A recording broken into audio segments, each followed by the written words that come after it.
everybody. Welcome to another edition of Inside the Pigskin. We have a big show tonight. We got 7 people on here. We're going to keep every last one of them busy. We got Michael Edwards in the house, putting his stuff out there, bringing it up there. Somebody's going to have to read it, Mr. Ballrick. You go out there and put his stuff up there. Did I hear that there was a certain credential accredited? I don't know. I can't read it. Go ahead. Certifiable SJB in this house. Is that true? Yes, I'm right here. There you go. Keep it going now that you can read. Now we know you know how to read. Yeah. All right, good stuff. Sorry if this is the wrong channel. Last time I was in the wrong place, I gave SJB a shout out on the Elmo Loves Katy Perry channel, and I got banned for 3 months. Sorry. Good evening, everybody. Everyone from Eddie Perry. I've seen worse things happen than 3 months. Don't we know, Jeremy? You get my drift. All right, let's talk. Let's get to we'll introduce the crew here. You're welcome, Michael. You're definitely in the right place this time. We got Jeremy. We got Candy. We got Tom Shanahan. We got Marvin Powell III. We have Ben, an incredible hat troop. And we have Mel Farr and more hats on the way. Looking forward to getting up to Atlanta. Not before the Super Bowl. We'll have a wild party one up there when I apply for that one. I'm sure that Ben, we have a lot of good Atlanta people that will show us around there when we go out there and cause some havoc over there in a few years from now. God willing, I know where I'm at. All right, well, let's get to it. We have a busy agenda. Just don't bark nobody. Well, don't do what? Because you might run into some people that be, you might run into some, I don't know, like some crazy people with red overalls on barking at people. So if you find those people, tell them, listen, no one, they're called Georgia fans. And if you're looking for them, find the nearest Walmart parking lot and they packed. It is packed with Georgia fans. Yeah, well, if I wear a Michigan Wolverine shirt, I won't see my way out of Georgia. Really won't matter. Well, you never know what happens. All right, well, I'll tell you what. Let's get going here. We're going to talk about some dead rivalries in college football because I'll tell you a lot of this attributed to conference alignment and realignment. And we're going to talk about the Bedlam one against Oklahoma and Oklahoma State. You don't see that. You still see that one going. You have the keg of nails involving Louisville against Cincinnati, the civil conflict with Connecticut against Central Florida, the border war, Missouri versus Kansas, USC Notre Dame. I know that Mr. Powell obviously is a little bit emotional and attached to that one. The Nerds versus Hippie, Stanford against Cal, the backyard brawl, Pittsburgh versus West Virginia, Oklahoma versus Nebraska. I missed one. That was a pretty good one many, many years ago. And then war on I-4, USF against UCF, Central Florida and South Florida. The Iron Skillet, TCU versus SMU, the Civil War, Oregon and Oregon State to still play it. Pittsburgh versus Penn State was definitely a brawl. And Michigan and Notre Dame. It seems like Notre Dame's always in a little bit of this. So obviously there a lot to digest. So Jeremy, I'm going to limit this question to one or two right now. Which one of these two in your mind stands out? Well, the Oklahoma State rivalry is one. And just because I like the name of it, the Iron Skillet rivalry between TCU and SMU. Okay. Candy? Man, you read off so many, I can't even remember all of them. I would say the Florida one, obviously, because anything in the state of Florida is big rivalries. So war on I-4. I just want to quick say a shout out. Thank you, Michael, for recognizing what we did at the Senior Bowl. I really appreciate that. Scott and I did some hard work there, and we enjoyed it. But we will be there every year going forward. So, yeah. So you're referring to the UCF one as one of them? Yes. Yeah. And what other one? I give you two of them. Any other ones that stand out? You want me to go over them again with you? Quick. Yes, please. Sorry. Well, you have USC, Notre Dame, Michigan, Notre Dame's in there. Pittsburgh and West Virginia. Kansas against Missouri's in there. Just to name a few. You want me to go over a few more? No, it's okay. I mean, I guess I could say the Michigan Notre Dame rivalry too. Okay. Well, all right, Tommy. Well, the first thing I have to do is correct you. It's Michigan State Notre Dame rivalry because I just wrote about this. We're going to do an updated version of my book, Ray of Light, which has a chapter on the 1966 game of the century.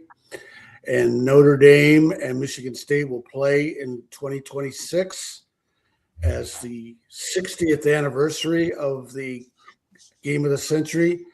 And the 4 oldest rivalries Notre Dame has: Navy's oldest, second oldest is USC, third oldest is Purdue, fourth is Michigan State, not Michigan. Well, actually, So- my list is Michigan and, against Notre Dame. But if you want to add Michigan State and Notre Dame to it, you can do it, because I know that was something you saw I every know year that too. Michigan and Notre Dame have played a lot, but I'm telling you,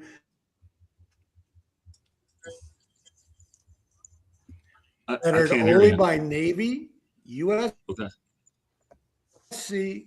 and Purdue. Michigan is in the background.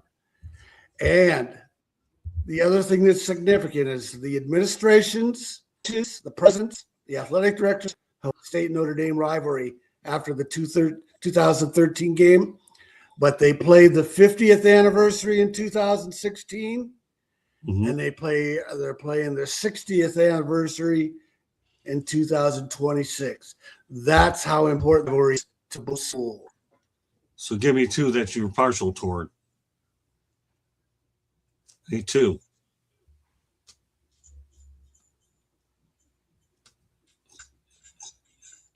Tom?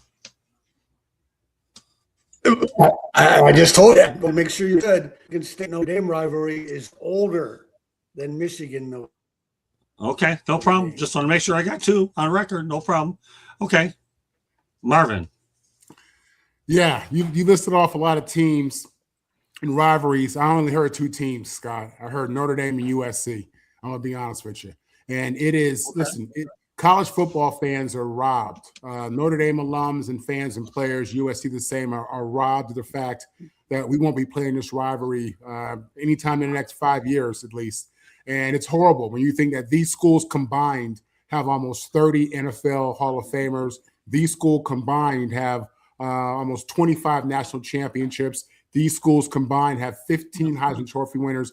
These schools have been playing each other for 100 years, only to be stopped by World War II, I believe, and COVID. It's horrible. Is that your internet that's breaking it up? Mine? Not that I know of. Can you? I hear you fine, Marvin. Okay. I hear you fine, Marvin, too. All right. So yeah, it's horrible that this rivalry isn't renewed. As I said, this was the landmark game for so many years. About half the screens are going out. Mine's out right now. Scott's out. Candy's out. Tom, that's you, not all of us. That's your internet. That might be your internet, Tommy. All right, Ben, you got it. Well, I guess it validated it now. With Mel, you got it. All right. Is it me? All right. So which 2 did you say, Marvin? Yeah, I said USC, Notre Dame, and I forgot the other ones. That's all I was thinking about, Scott. I'm sorry. Oh, that's okay. Don't worry about it. I'm sure it'll come back. All right, Tommy's back. Okay, gotcha. Okay, Mel. Well, Scott, you teed this one up for us, and I'm surprised that Marvin didn't take UCLA and USC was not in that list because that's not really a rivalry. We're above USC. So is it my internet or yours? I understand why you didn't include that because that's not really a rivalry because UCLA is by far the more dominant and prominent school. Out of that list that you named, I'm going to miss seeing USC as much as I hate to watch them in those maroon and mustard uniforms. But I'm going to miss seeing that game, the USC and Notre Dame game because you know I'm a college nut just like Marvin, and I watched a lot of those games. There's a lot of great players that played in that game. They a lot of Heisman Trophy winners on both sides. So that's a game that I'll miss seeing because that's typically what happened after UCLA beat up on USC. Then they try to feel better and go out and beat up on Notre Dame. Typically, that game took place after we played one another. Okay. Ben?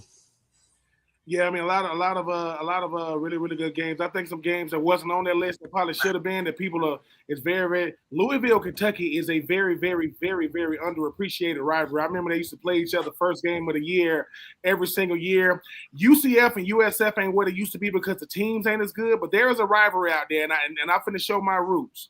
It's called the Battle of I-16. You got GSU versus GSU. You got Georgia State versus Georgia Southern. And Georgia State just came to the party very, very frequent. I mean, very, very recently. But it doesn't. I gotta give USC Notre Dame some love. There are certain games that you do not let go away. You just don't. I don't care. Conference realignment, Marcus Freeman, whoever's at Notre Dame. You don't let that go because some of these young players don't understand. I mean, I hate to say it, but I mean Notre Dame is probably the biggest brand because they got the freaking Catholic Church, they got Touchdown Jesus, they got Rudy. I mean, they got a lot of stuff going for them, and you gonna just let that go. So, and the very first push that ever happened was the Bush push when Reggie Bush pushed Matt Leinart against Notre Dame. Like, come on, man! Like rivalries is where people are. You make names for yourself. So yeah. I don't like that they just let this stuff go away like it's not important. Mm-hmm. I mean, the fact that you call Oregon State Civil War, it's called the Civil War. I mean, come on, man. Yeah, the rivalries is one of is a part of the college football fabric. And when people say we're going to develop new rivalries, no, you won't. No, because it's not the same. So. Look, you get a bunch of kids from Southern California to go up against a bunch of kids from Indiana. Oh, sparks gonna fly. Something is going to go down with a game like that. But I hope we come back to that because certain things are worth holding on to. I think some of these rivalries. I hope we come back to it. It's a shame that they let it go just letting it go by the wayside like that. Here's a couple that I'm going to talk about. Number one, Oklahoma and Nebraska was a great rivalry many, many years ago when it was played around Thanksgiving. That's one I think we really missed back in the day. Now, obviously, Nebraska have been humbled because they're in the Big Ten. They're not as good. They get beat up, and they realize the quality of the competition in the Big Ten is way better than it ever was in the Big 8, Big 12, whatever you want to call it these days. I-4 rivalry, UCF and USF, is great when they were in the same conference. I just don't think the tradition of the program stacks up to where USC and Notre Dame is. That to me should not go away. So if I were going to preface them in order, I would put Oklahoma and Nebraska number one because of the history and how close they were. And it was actually Nebraska leaving the Big Ten because Oklahoma's new buddy was Texas instead. And that's why Nebraska bolted for the Big Ten money. And then I'll take Notre Dame and USA all day long. And USF, UCF, Battle of I-4, all right, but they're in terms of the strength and tradition of the schools, they're probably fifth or sixth anyways. So I put this out there because it's a thinking person's question, and it gets people to think of how everything has changed because of conference alignment, and that's why it was brought up in the first place. I'm glad everybody had various opinions on it. With that said, Super Bowl 60 was the Patriots' 12th appearance, and out of 60, 20% are all Super Bowls. Their 29-13 loss meant that they have the most defeats with 6. You imagine that the New England Patriots now have 6 losses and they've been 20% of these games. Jeremy, what's your take on that? Well, they're on the wrong side of the history, which is what we talked about the last time I was on when we knew that these were the two teams going. But congratulations to them on getting there. I just want the Lions to get there once before I die. I can't tell you how many times I've told you that 10 times over. I've been around longer than you. The last time they won a championship was on my birthday, 5 years before I was hatched in 1957. That's where December 29th plays a significant role. Candy? Unfortunately, yes, they've been there that many times and lost, but it means they've been there that many times more than how many other teams that would just love to have a shot at being playing in that game. Yeah, it's unfortunate for them on the wrong side of history, but at least they've made it there that many times and all the times they've won it. So you got to look at it that way. It's the last game of the season, and they made it there that many times. So kudos to them. Mel? Yeah, I mean, I'm sure there's a lot of people who'd love to say that they lost the Super Bowl 6 times. That means you had six opportunities to get there. I mean, Buffalo went 3 years in a row. Was it 3 years in a row that Buffalo went and they lost? 4 years in a row they went. So I thought, yeah, they went 4 years in a row and lost. I mean, but I guess it's better to have loved and lost than to never have loved at all, right? So it's better to have gone and lost than never to have gone at all. So I would take going and losing over being at the house or being in Cancun. Okay. Marvin. Yeah, this is what you call champagne problems. This is what you call good problems. This is what you call rich people problems. I mean, again, I'm a Jet fan.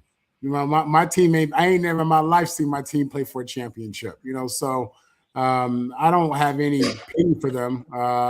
Good for them. They've had good ownership and they had Tom Brady for 20 years. That makes a big difference. And they had Belichick and Kraft, and they had an alignment, and these guys were out there getting it done. So, yeah, again, these are what you call good problems if you're the Patriots. Then, yeah, unfortunately, my team was a part of the 6 wins for those Patriots. So but I do agree. I heard Reggie Miller say something a long time. They asked him about LeBron James going to all these finals and losing. They said, Reggie, would you want to go to the finals that many times and lose? He went, yes. Dude, I mean, that means I lost to the best. I lost to the best team in the world, not a better team. I lost to the best team in the world that year. So, yeah, because, I don't know about Marvin and Mel. It's like, no, you don't want to lose a super duper, but man, everybody's watching me.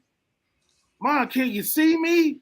I'm just saying. So, yeah, the Patriots have become, a part of the gold standard of NFL football, and it's hard to do it in most, in different eras. Like you had the Tom Brady era, Belichick, and people thought, oh, that's it. No more of that. Here comes Vrabel, who made his name with those guys. So I don't like giving this much credit. The Patriots are the evil empire of the NFL. But the powers that be came together, aka Sam I Am Darnold, and shut it down. So we can come on here and talk. People thought no Bill Belichick, first ballot Hall of Fame. You know what I'm saying? I mean, no Robert Kraft. They got to win the Super Bowl, right? Wrong. No. So anyway, well, yeah, shout out to the Patriots though. They are one of the best franchises because the hardest ability is sustainability, and they found a way to do it. So, hey man, congratulations to them. Do I want to talk about this? Do I want to talk about 28-3? Absolutely not. I don't want to talk about that because you talking about you just want to see them go, Jeremy. God, you don't want to see them go and do that. You don't want to. God, man, we had him. Damn. Anyway, hate Tom Brady, man, because he's that good. But shout out to them Patriots. You're starting to sound like Mr. Dennis Green there, talking about the Arizona Cardinals versus the Bears for a minute. I mean, it's let me tell you something. Let me tell you something. As long as I've been a Falcons fan my whole life. When I was in the NFL, I still used to root for them Dirty Birds, and I said, all right, we're going to win this thing as long as we don't give them an extra possession. We gave them an extra possession, couldn't cover Julia Edelman. And I'm looking at Robert Kraft. I'm looking at Robert Kraft, and I'm looking at Arthur Blank. Like, what? How? Do you know that my Falcons lost the Super Bowl and they never trailed? They never trailed the whole time. They lost. Right. They lost on that last play to Chris Hogan. I just so Marvin, I know pain, sir. You know what I'm saying? Like, I know it for real. And I met Joe Namath. You know what I'm talking about? I met Joe Namath when I lived up there in Dirty Jerry's. Right? And I said, I went up to him, I said, you Joe Namath? He said, this is what he said. I said, man, you Joe Namath. He looked at me and said, I better be. And he walked off. I said, I like the whole smoking Joe. Hey, man. So, I hope my Falcons get back. The biggest critic of the Falcons ever is my mother. She talks more trash about the Falcons. We are family divided. Just know that. Love her, but I don't support her. I have a nickname for him, but you won't like it. I met Susie Colbert. She's gorgeous too. And Joe Namath has good taste. That's all I can tell you. So leave it alone. Even if he was drunk when he made those comments. Susie Colbert's a sweetheart. I got to know her pretty well a couple of times. So go ahead, Tommy. Yeah, but Ben, I wanted to correct you on one thing. The Patriots are no longer the evil empire because Belichick's not the coach anymore. And one thing about the Patriots, though, with those 12 Super Bowls, they've been under 4 coaches. Vrabel's the 4th coach. Raymond Berry took them there. That was the year I think they got killed by the Bears. Bill Parcells took them there. And, of course, Belichick. I think the real story on the Patriots and all the success is Robert Kraft as their owner. I'm not sure if he was the owner yet when Parcells took him there, but certainly for all the Belichick years and now with Vrabel. And we got to mention one more thing about Belichick. I don't know if you guys are aware of this, if the news got outside of the basketball, but Saturday was the Duke, North Carolina basketball game, and Belichick shows up with his 24-year-old girlfriend, Jennifer Hudson, and she's wearing a T-shirt. Yeah, I saw that. You guys hear about this story? You can go ahead. Some of them have. I saw the chart. Okay, No. go ahead. Get A few years ago, Kraft got busted for going to this massage parlor somewhere in Florida. So here's Jennifer Hudson, Jordan Hudson. Jordan Hudson. Jennifer's the singer. Yeah, Jordan Hudson wearing a T-shirt, making fun of Kraft in this massage parlor.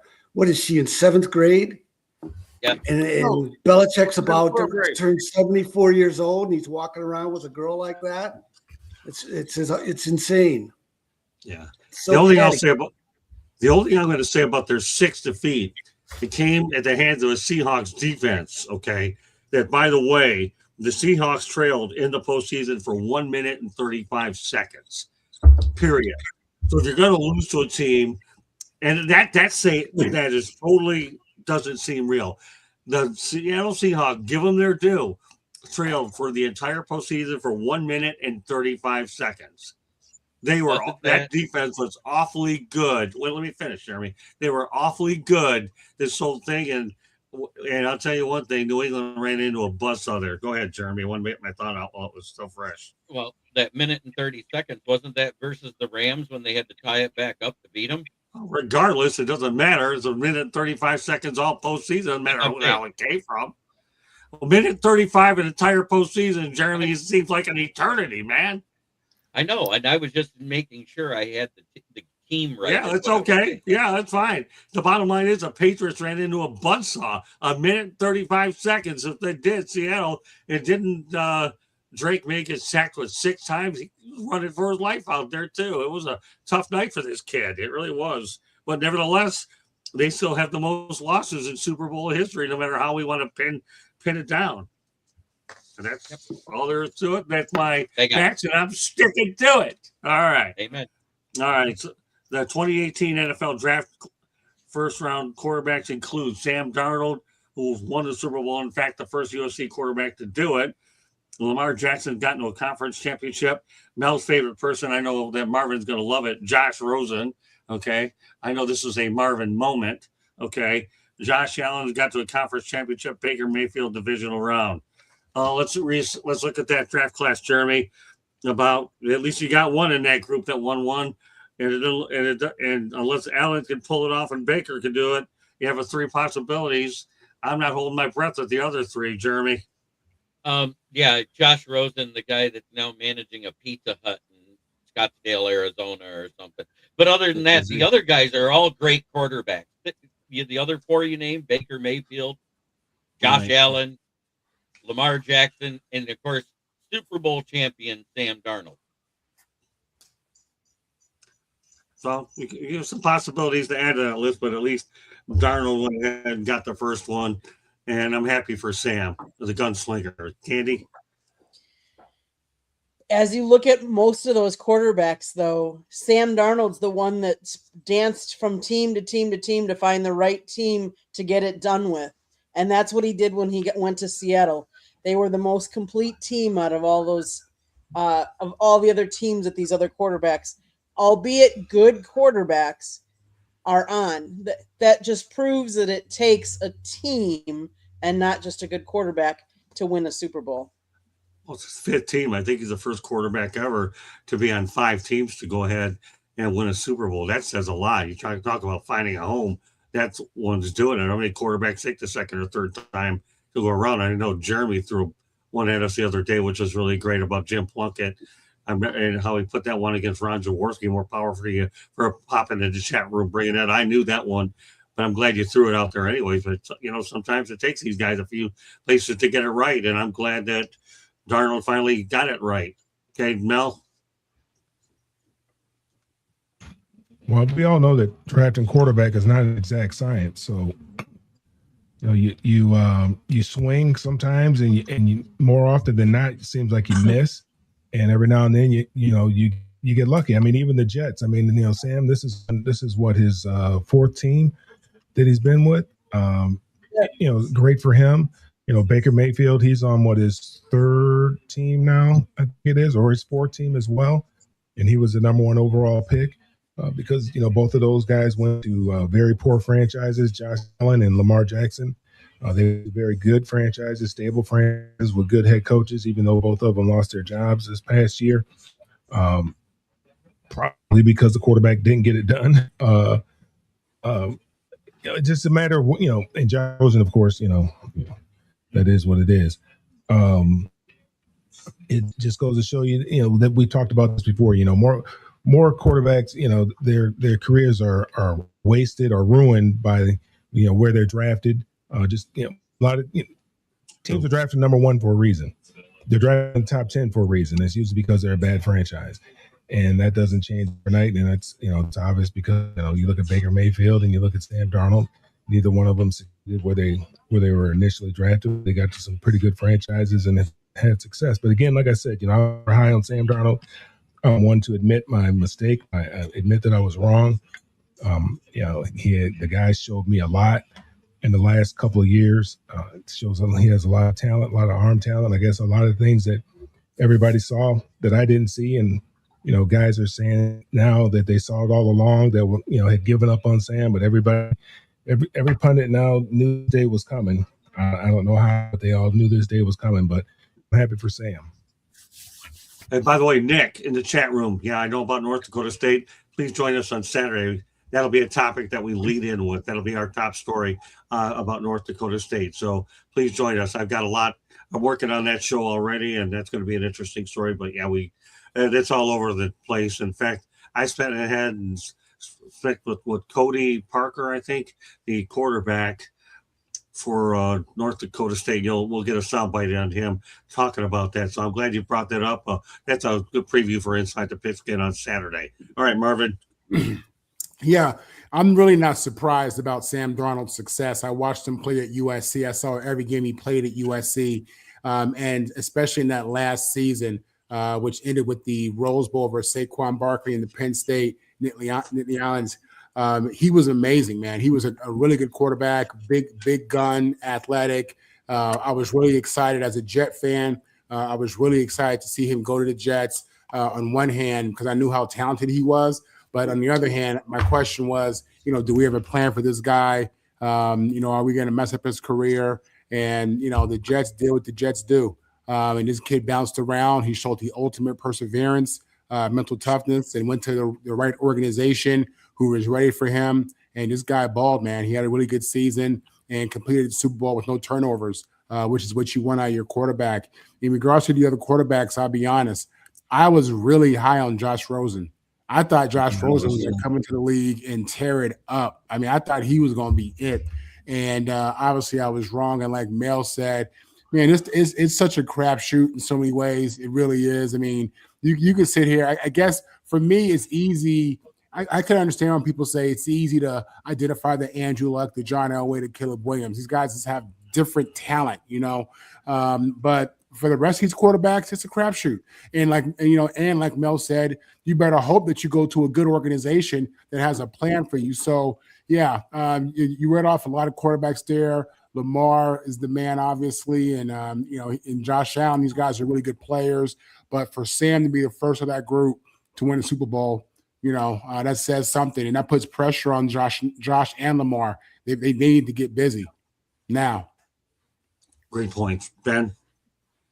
Yeah, the thing about Sam Darnold was he got drafted by the Jets. When the last time the Jets had a good quarterback, he was from SC, and his name was Mark Sanchez. He went to back-to-back AFC championship games with Rex Ryan, right? And then after that, then he leaves there and he goes to Carolina. I want to say that he was teammates with Baker Mayfield in Carolina. They had him and Baker Mayfield in Carolina. Then he goes to San Francisco. Then he lands with Minnesota.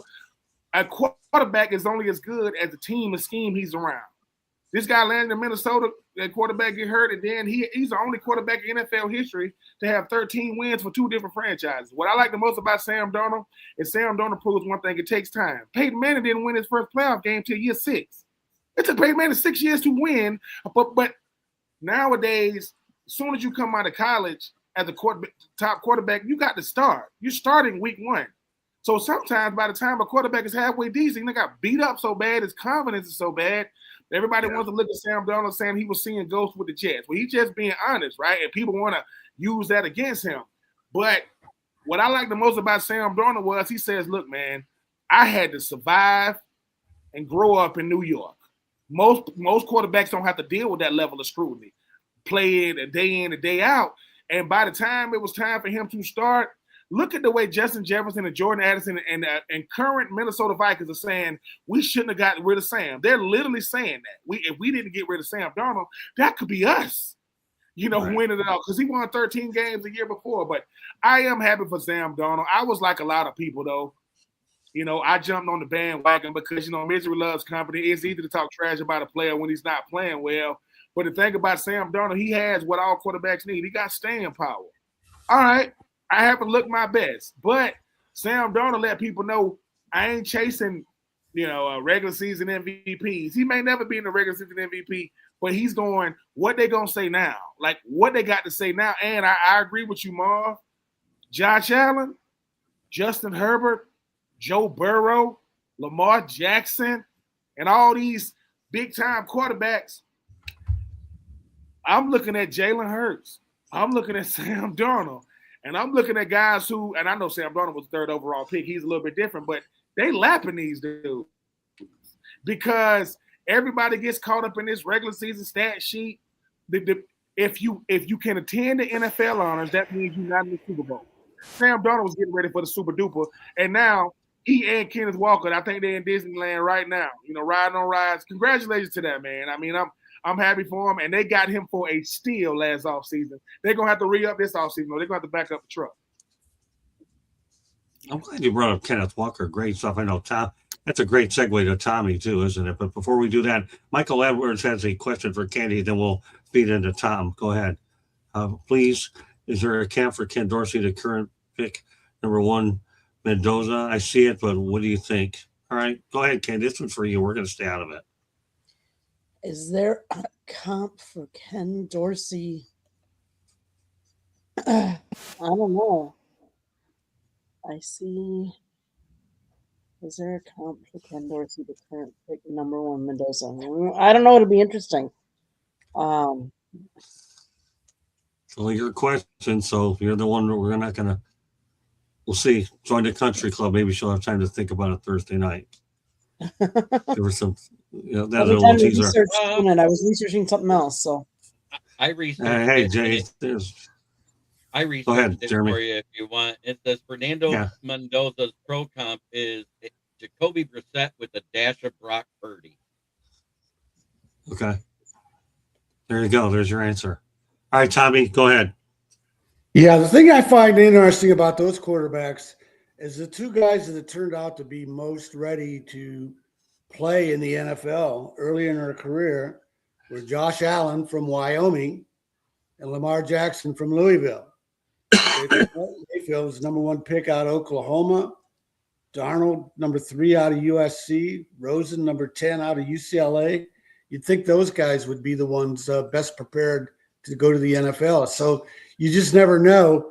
Part of that is Mayfield and Darnold both went to bad teams. Right. And then Jackson went 32nd, so Baltimore was a strong team for him to join. But Josh Allen out of Wyoming, who would pick a Wyoming guy to be ready to jump to the NFL? So you just never know with quarterbacks. You never know. See, I expected a little bit more. I'm like you, Marvin. I expected a little bit more out of Josh Rosen. He was just a victim of bad luck in a bad situation. Josh I Rosen really did. couldn't play. I never saw it. He couldn't play. Well, I'm like you. I'm like you, that man. Everybody, I knew that Josh Rosen was going to struggle when people say things like, "Well, he don't Plus, he really had other need football. interests. He can play Yeah, he had football." other interests. Right. Yeah. Yeah, like He when wasn't people hungry. listen, Arch Manning sits back and laughs at all of us. People saying, "Man, he need to play better than that." He took less money in NIL. He was going to be getting NIL money if NIL didn't exist. He was still going to be making guap, even if he's a Manning, and he's going to be the number 1 overall pick whenever he comes out. So of course he's going to come back to Texas. I ain't mad at him. Every quarterback in college football is jealous of one quarterback, and his name is Carson Beck. Not because he played in Miami, because all he had to do was play football. Talk that talk, Carson.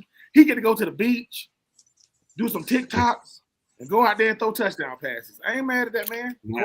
Life is. I still expect a little bit more out of Josh Rosen than he is, regardless of what you say, whether his interests were there or not.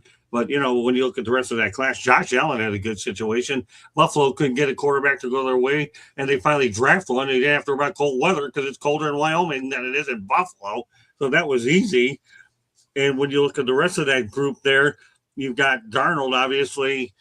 Took 5 times to get it right, and now the Jets are biting themselves in the backside as well. So you had a lot of good quarterbacks in that group, and Baker Mayfield had a decent career in Cleveland. I think they're wishing that they never let him go, but then again, they wished a lot of things in Cleveland they wouldn't let happen anyhow, and we'll leave it at that. You know what? I think it's time for a quick station break. Andy, go ahead.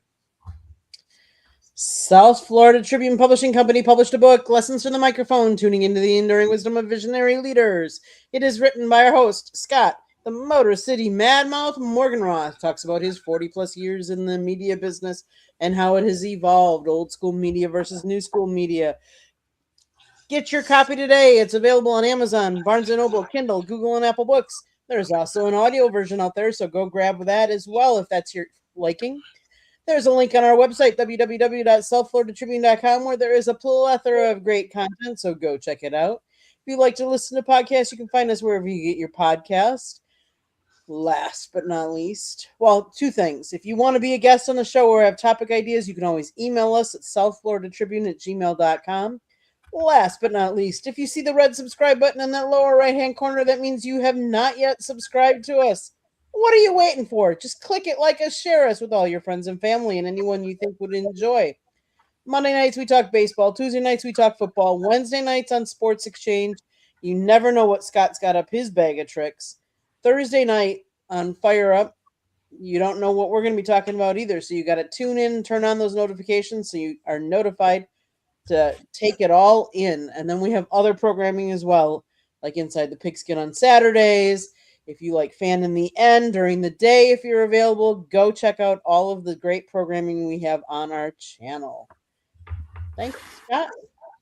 And thanks to Michael Edwards, too. I appreciate it. I appreciate you subscribing. I appreciate the thing about the book as well. And there is an audio book out there as well. All right, let's continue on. Let's continue the Indiana story as we wrap up, unless there's anything that's out there for somebody else to talk about. So, all right, we'll continue on the Indiana story. I'm going to continue to bring them up as I get more and more information about it. But, they actually had as many as top 10 wins this season in its entire history. Unbelievable. They beat 6 top 10 teams. Got Illinois 63-10 at home. Oregon, they ended up beating them 30-20. Ohio State 13-10 on a neutral field. I don't know what they did to Alabama 38-3.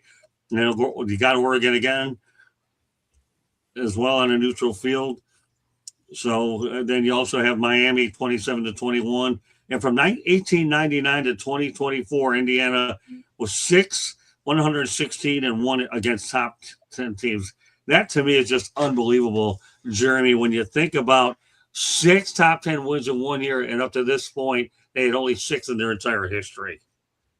And think about that coaching job that Kurt Signetti did with that team, because they were full of what? They had 2 4-star recruits, and the rest of them were 3 and 2-star recruits. And the way he coached them up, that defense got a heartbeat the last 2 years out of Aiden Fisher, who's coming into this draft, and I think he's a very underrated, slightly undersized middle linebacker. I love this kid. I think he has a high motor, high football IQ. Katie? It goes to show you that Indiana used to be a basketball school, and it is with NIL and everything like that, it has changed the narrative of Indiana football. And with getting Kurt Signetti as the coach, on to better things, and I think it's going to level a playing field for some schools. Okay. Mel?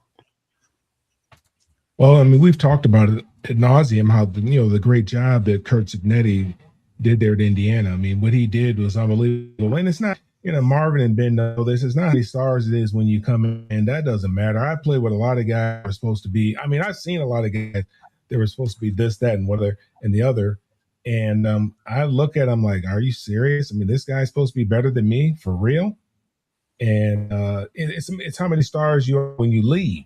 That's what's important, what you do while you're there. And again, Indiana had a very old football team. I mean, I think their average age was, older than the Chicago Bears. Chicago Bears are one of the youngest teams in the NFL. Indiana had the oldest team in the NCAA, and their players were older than, his team was older than the Chicago Bears.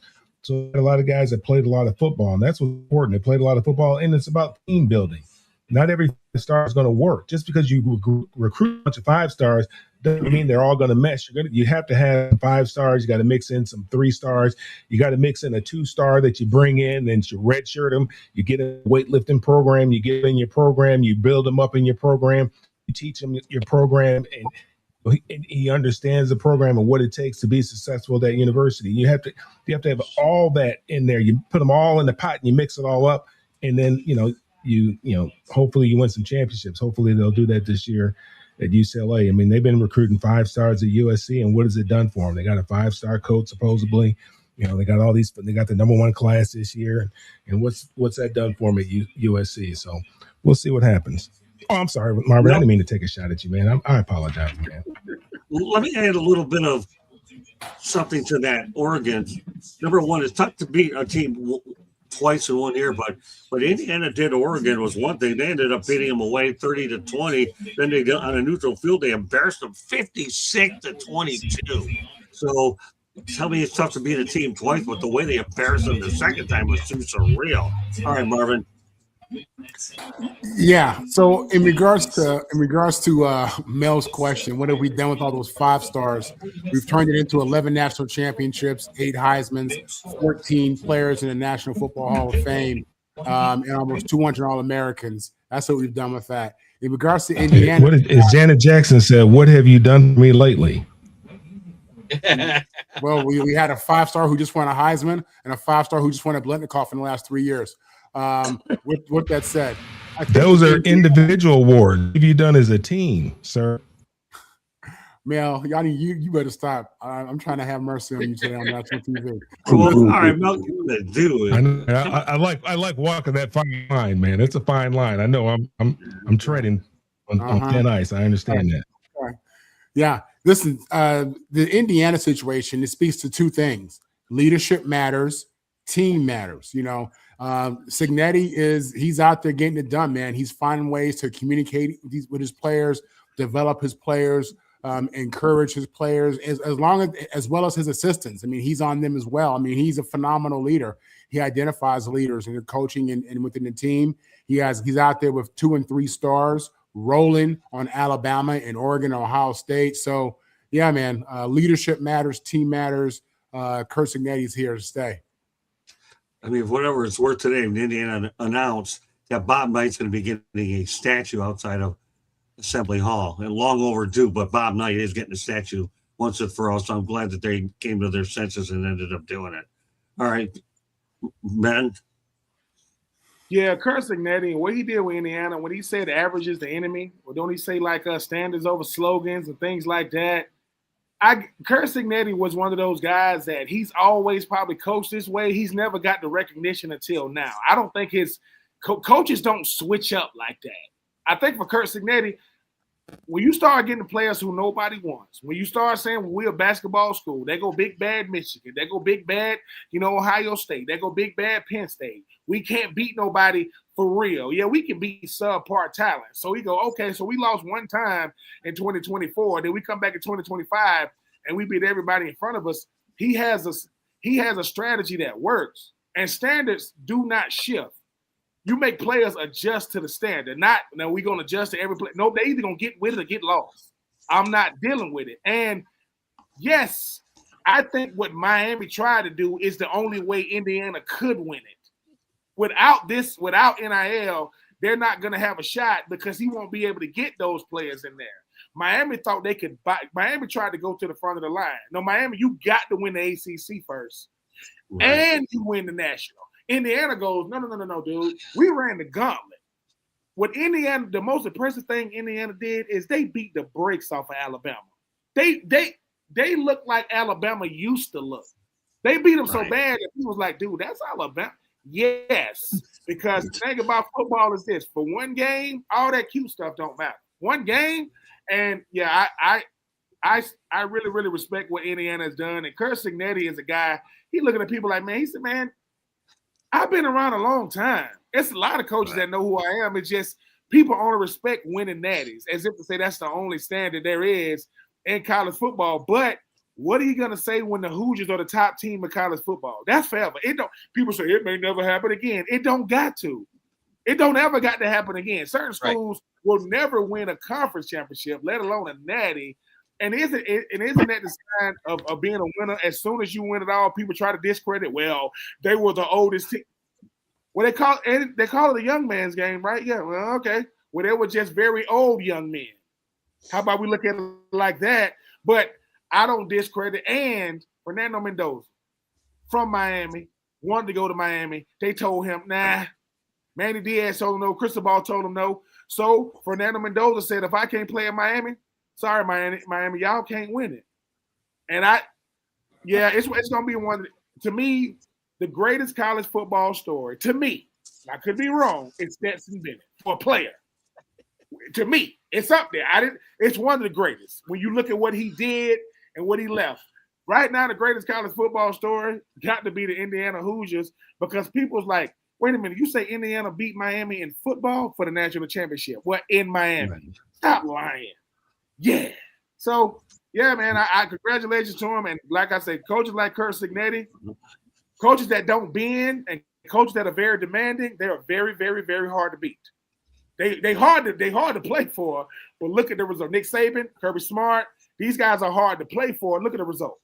So, hey man, and they ain't going nowhere. They the defending national champions are the Indiana Hoosiers. And don't First forget, of all, Ben, you're not wrong. So we'll leave it at that. You're dead on. Period. Okay. So therefore, because I said so, and everybody else on the planet knows 16-0 says so too. Okay, Tommy. Yeah, what's interesting is Indiana college football, and then Seattle in pro football. They had bookend seasons. They were both complete teams. They had a solid offense, solid defense, and kicking game, special teams. So that was very interesting. Another thing about Indiana is in 2 years of the 12-team playoff, with 4 teams getting by, there's the only one to win a bye. All 4 teams lost last year, and Indiana was the only one to win of the teams with a bye this year. I also think you mentioned a little earlier about Seattle only trailed for a minute 30 or something like that. Yeah. I could be wrong. Correct me if I'm wrong on this, but I think Indiana never trailed in the playoffs. I don't think so either. No. Yeah. The other Indiana story that I found very telling about Kurt Signetti's success there at Indiana is the president is a woman named Pam Whitten. And Pam Whitten used to be the dean of the journalism and communication and arts at Michigan State. And I met her about 20 years ago when I was still working in San Diego. She was at a convention in San Diego, and she contacted me, said she likes to visit with alumni, get their thoughts. And so I had a cup of coffee with her 20 years or so ago. And, you know, it's not like I'm John Feinstein or Michael Wilburn, but she still took the time out of her day to meet with me. Well, one of the things I read later was, you know, she was the brains behind hiring Signetti. And Signetti said one of the reasons he took the Indiana job and re-upped with that contract renewal instead of going to some place like Penn State is because of the president, Pam Whitten. And I think that says a lot about her, that she spent a lot of time to get to know a lowly alum like me. And then, you know, clearly she knew how to connect and evaluate Kirk Signetti, and Kirk Signetti saw the same characteristics in her. So what a story that is, too, that I think about Indiana, because Signetti said he wouldn't have taken the job, or he said the main reason he took the job was Pam Whitten. Well, Michael, if they don't win 8 games, if they win 8 games next year, it is what it is. But they got their natty, and that's all that really matters, anyways. All right, let's go back to the pros. The Atlanta Falcons have hired Kevin Stefanski and said, "Coach, let's go rapid fire on this, okay? Because I have a bunch of other topics I want to get to." Jeremy, what are your thoughts about Stefanski going to the Falcons? It may be a good hire. Look what he did with the Browns when they were awful. You know, they got a first-round pick quarterback in his tenure, and he took them to the playoffs a couple of times. But other than that, you know, he was coach of the year twice, wasn't he? With the Browns? Yeah, I think so. Okay. In 2023.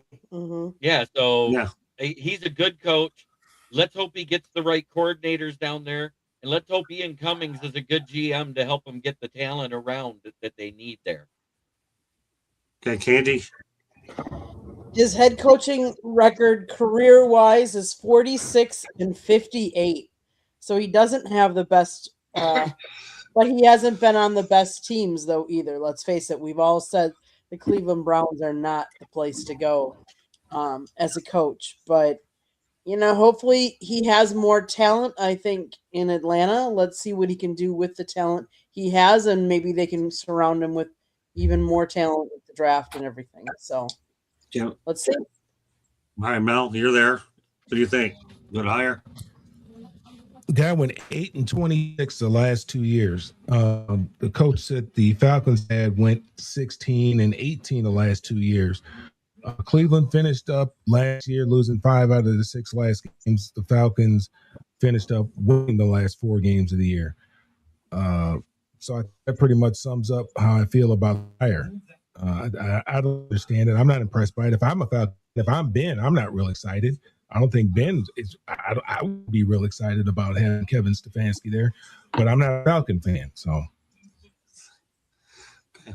Marvin, it really comes down to one question: who's the quarterback? That's it, right. Man. This is a quarterback-driven league, and it doesn't matter. He's ruined. How many quarterbacks is he ruined?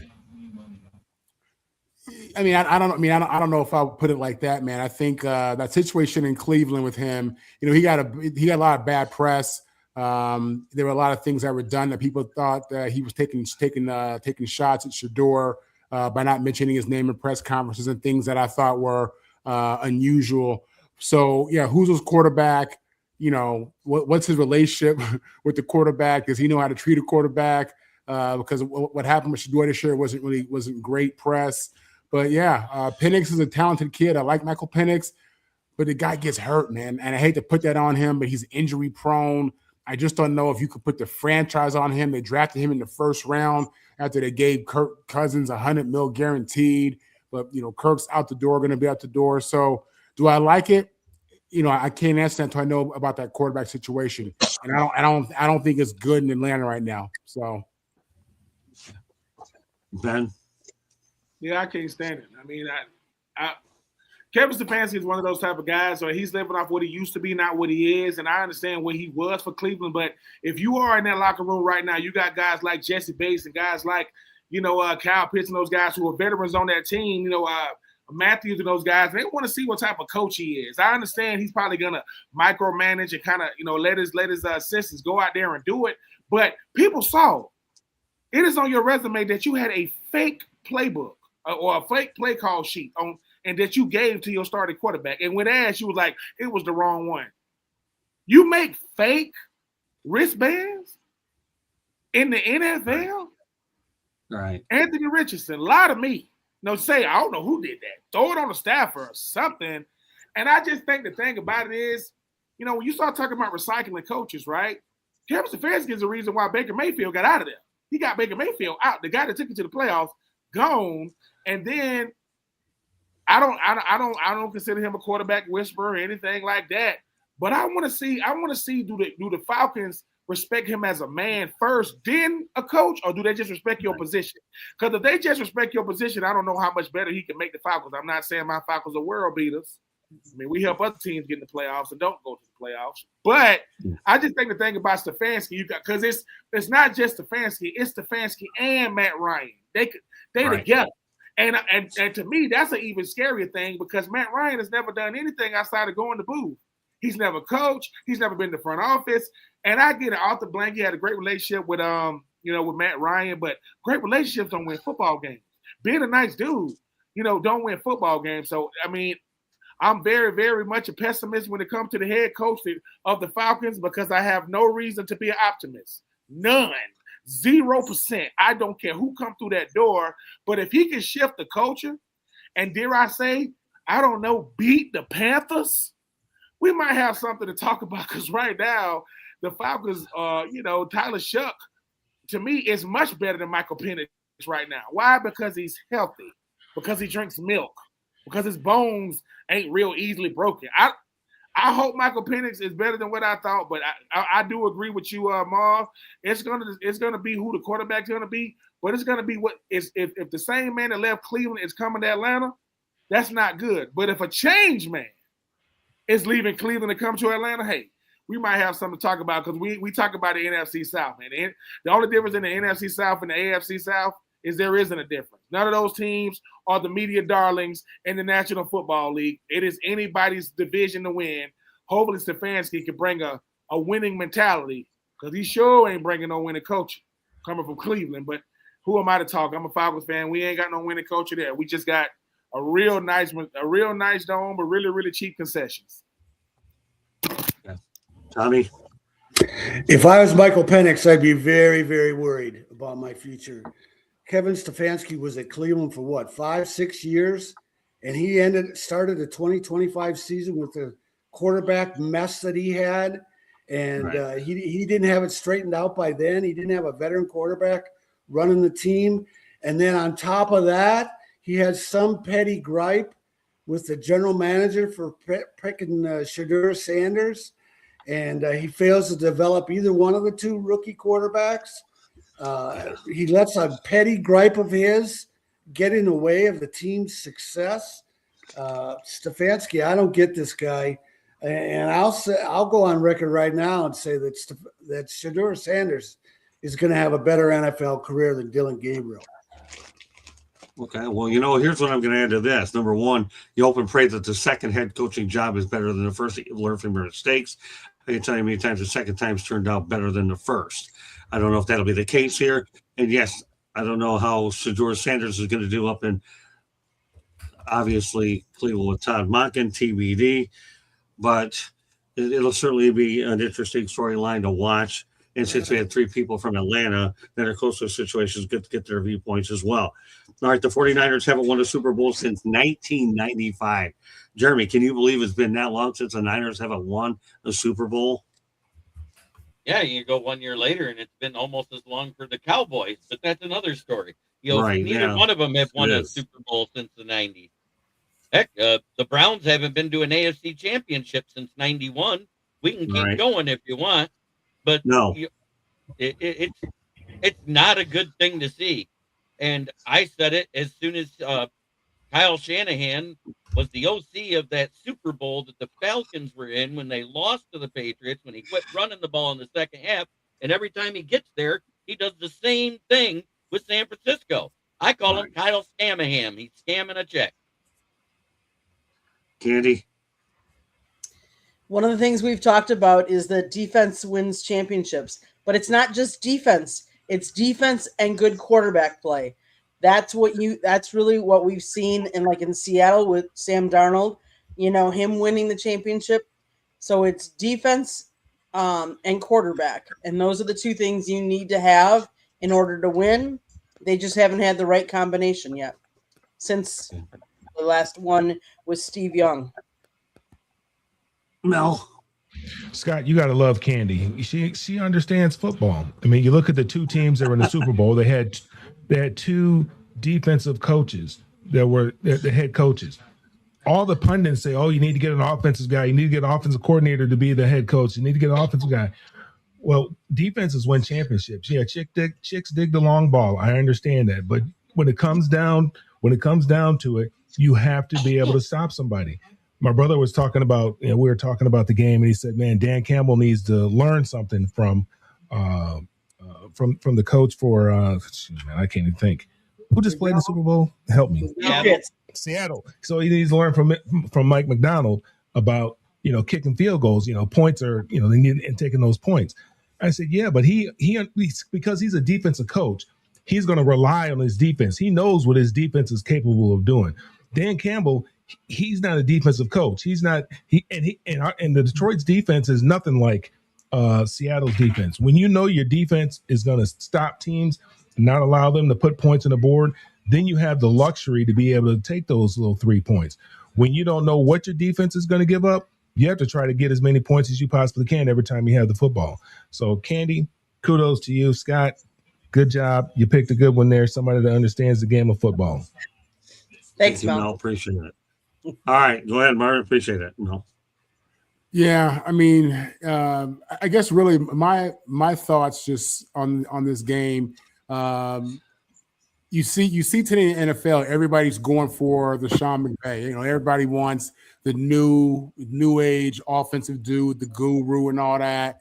But what does it come down to, man? This thing came down to defense and running the ball. And that's what I feel like that's what it always comes down to with any team we're talking about. If you don't have a defense and you can't run the ball, I mean, it's going to be hard for you to be successful. You had referenced, the Niners. The Niners, when they've been good, they played great defense and they could run the ball. And that's with multiple quarterbacks, during their time. But with Seattle, man, it was straight up old school football, 3 yards cloud of dust, nothing fancy, nothing out of the ordinary, man. It was physical football. And they won at the line of scrimmage, and that was the difference. They offensively they applied the pressure in the run game, and defensively, I mean, they got after that quarterback, man. So, it was a good one for sure. Ben, I mean, this comes down to being creatures of habit. I mean, the last time the Seattle Seahawks was in the Super Bowl, right? The reason why they didn't win was because of common sense. It wasn't because of defense. I mean, when they played New England, New England had time, but they started going back and forth. And when you talk about the 49ers win the Super Bowl and the Harbaugh Super Bowl if they just run the football with Colin Kaepernick 4 times. Why did they try to throw it? He literally got him down there running the football. That the play before they called a timeout, if he runs the RPO, he walks in the end zone. But arrogance loses games. And I'm sorry, if Jimmy Garoppolo, I don't know, can hit Emmanuel Sanders, they win the game. It is 4th and 6. If it is 4th and goal with 6 yards to go, and instead of trying to go for it, they take the ball out of Brock Purdy's hands and they kick the field goal. Did anybody think that Kansas City wasn't going to go down the field and win the game, Kyle Shanahan? And when it comes to Seattle, Mike McDonald knew this. You see that guy right there? Yeah, he's 23 years old. He's been in the league 2 years. He was an MVP candidate, but guess what? You know what they did? They looked at who's a better quarterback out of Drake May and Patrick Mahomes. Patrick Mahomes. And what happened to him 2 years ago? What happened to him in the Super Bowl? If your front 5 can't block my front 4, you can't beat us. You cannot beat us if we can't block them. So for Mike McDonald, he said, look, my front 4, I know what they could do. Will Campbell coming out of LSU, what did they say about him? He got short arms. People like that don't matter. Look again. If you don't think a short arm left tackle don't matter in the NFL, you better look again. Will Campbell. I mean, I'm not trying to jump on the young man. I mean, I know he's gonna come back. But when you just get rid of all the fluff and you just play football, all that cute stuff out the window. Hey, I mean, Malcolm. I want to say Malcolm Smith was the MVP. When the Legion of Boom won in 2013, it wasn't Richard Sherman, it wasn't Cam Chancellor, right? It wasn't Earl Thomas, it was Malcolm Smith. So, I would still get an offensive coach. You just got to play complementary. Either you got to play complementary defense or, just stifling defense. This Seattle defense looked like 2002 Tampa. They look like 2000 Baltimore. They look like 2015, Denver. They just had one for the ages. And like I said, they picked their best game. They picked the best night to have their best game, and Drake May didn't. But as far as the San Francisco 49ers, I don't know what it is, but they've had way too much talent. Fred Warner, George Kittle, Yeah, I agree. like Trent Williams, Christian McCaffrey, and you can't win. Nick Bosa. So sometimes it just ain't meant to be. It just ain't meant to be. It's funny you mentioned that. Also, I should put this stat while it's fresh in my mind. On Saturday on the Inside the Pigskin, we talk about, number one team in the NFC has won Super Bowl, I think since 2017. Well, guess what? Seattle snapped that streak by winning on Sunday night. So that streak has gone down by the wayside. Tom, you have the last word on this topic. Yeah, the 49ers were in the Super Bowl the 2019 season. They lost to the Chiefs and Mahomes. They were in the Super Bowl in the 2024 season. They lost to the Chiefs and the Mahomes. I think a lot of teams would take that record. Miami, how long have they been to a Super Bowl? Minnesota, how long for them? Cowboys, how long for them? Even the Steelers. So, and it's not just the two Super Bowls that they made it. They're in contention for the division title, and they're in the playoffs the other years. So I don't think the 49ers deserve to have any shots taken at them. The other thing that's interesting about how the Super Bowl played out this year is Mike Macdonald, the Seattle head coach, was the defensive coordinator at Michigan in 2021. And then I think in 2021, 22, and 23, Michigan only lost one regular season game. And it was against Michigan State when Kenneth Walker scored 5 touchdowns and with 197 yards rushing. So if you fast forward a few years and Kenneth Walker is helping McDonald win a Super Bowl title. And then one more interesting thing about the Super Bowl, when they presented the trophy to the Seahawks, the broadcast presenting the trophy was Maria Taylor. Right. Maria Taylor and Mike Macdonald went to the same high school in Georgia. Yeah, I saw that. I'm glad you brought that up. Thanks for bringing it up. At the same time. That's unbelievable. Thanks for bringing it up, Tom. I was thinking about it. I didn't know if I'd have time to do it, but you took care of it for me. Thanks, Tom. So real, 2 classmates would end up having the trophy exchange. First African-American woman to have that privilege to do it. And I have a kid like him. Can you imagine what kind of a surreal moment it was for them? Great stuff, Tommy. Thanks for bringing it up. That's a better moment than what took place in Miami, though, when Darren Waller says the Miami Dolphins owner Stephen Ross interrupted the exit interview to fire Mike Macdonald. I was at the scene of the crime. All right, rapid fire on this one, Jeremy. Probably not the scene of the crime you want to be on, but nevertheless, that's how Waller saw McDaniel get the boot. Well, yeah, it was funny. We heard that it happened at the exit interview, and now it's confirmed by a player. Right. He walked in, he goes, they probably said something like, so what's your plan at QB? Well, Tua's been doing pretty good when he's on the field. You're fired. Go figure. Candy? Yeah, I mean, a fact of the player, witness part of that's just not right. I mean, don't get me wrong, Mike McDaniels deserved to be let go. Timing and message are everything. And let's face it, in this league, what goes around comes around a lot of times, and people get recycled. So you want to be very careful of when and how you're delivering messages. Yeah, I think that was one of Stephen Ross's better moves for sure. Mel?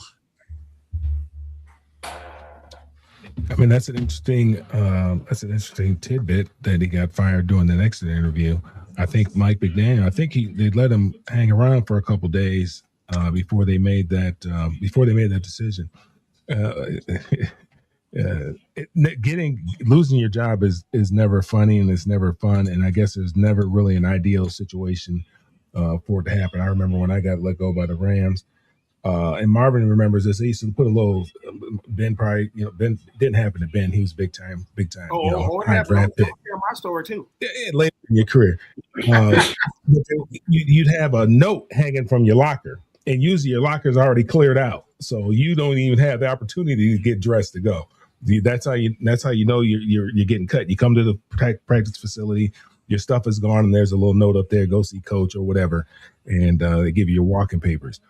Well, the day of the cut down, I didn't have a note there. I'm waiting around to put my stuff on. My stuff is still in my locker, so I'm waiting around like, dang, I know.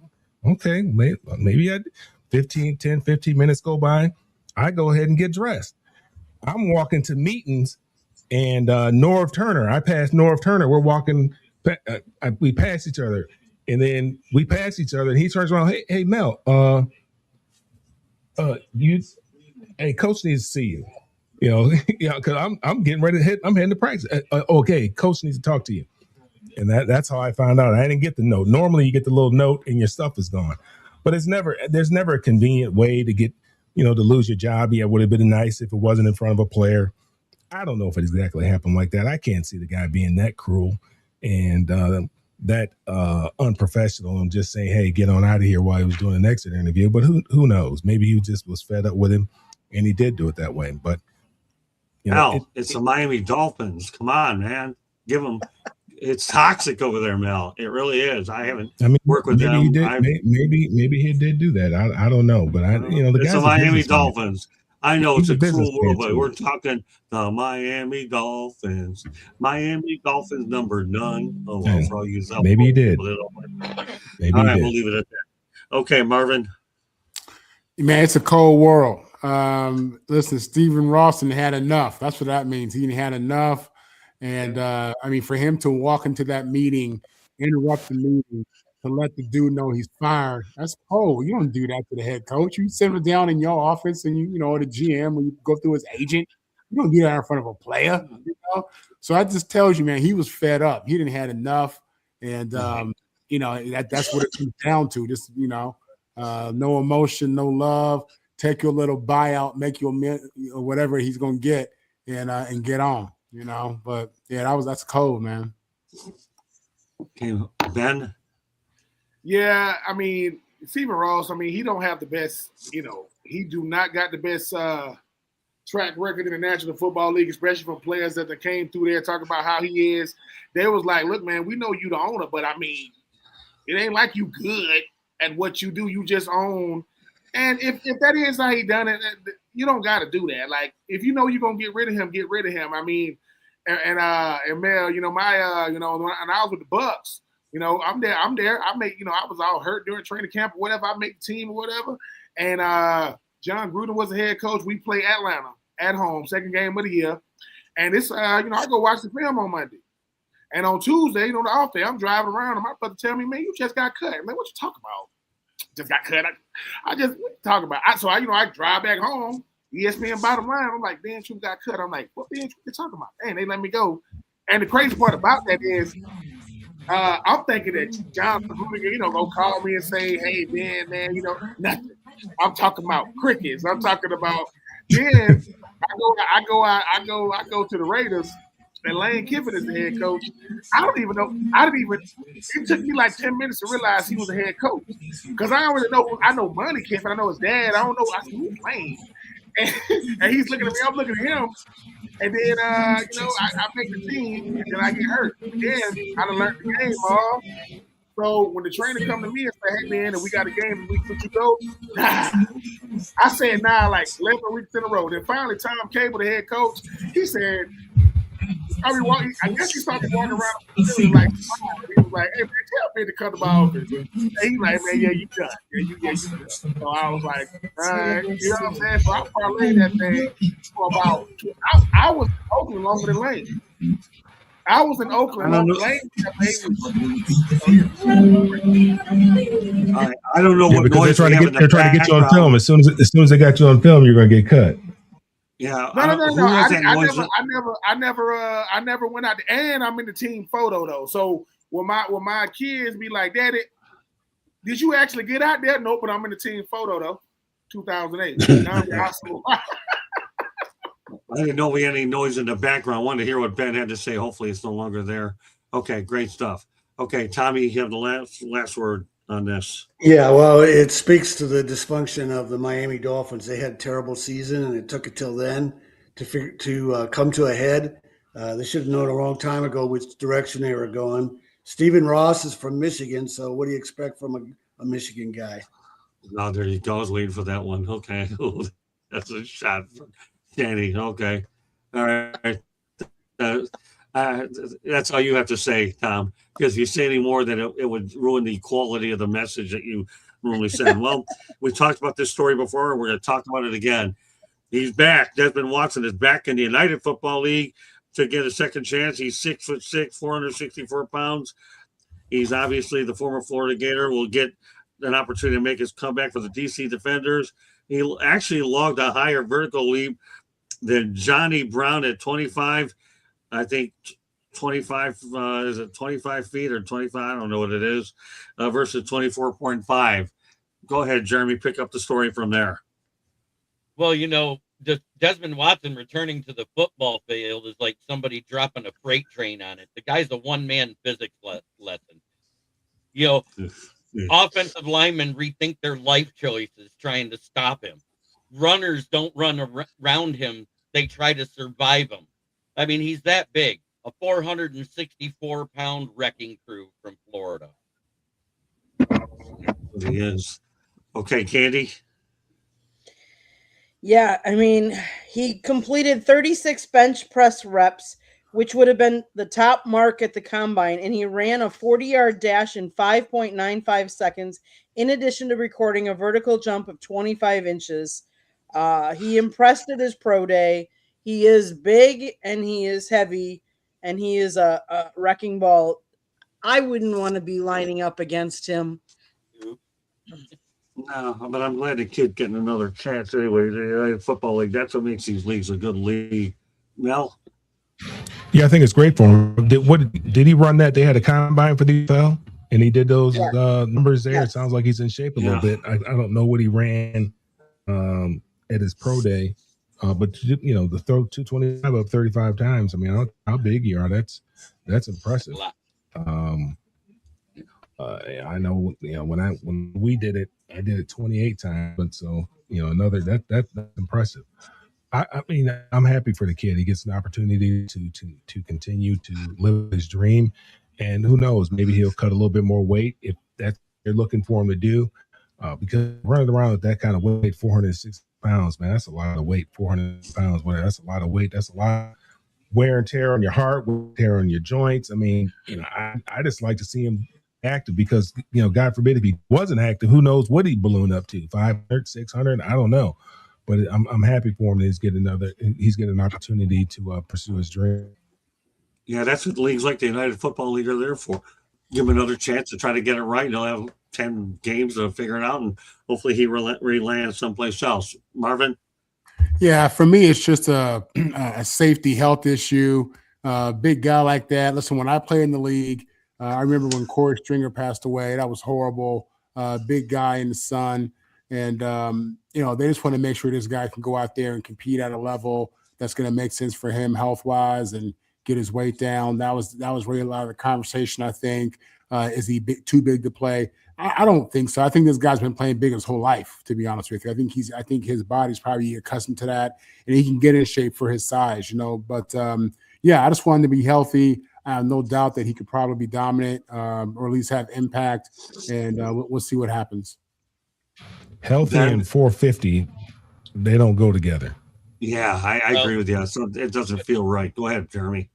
But when he was in college, his junior year, he registered 540 on the scales. He has lost weight.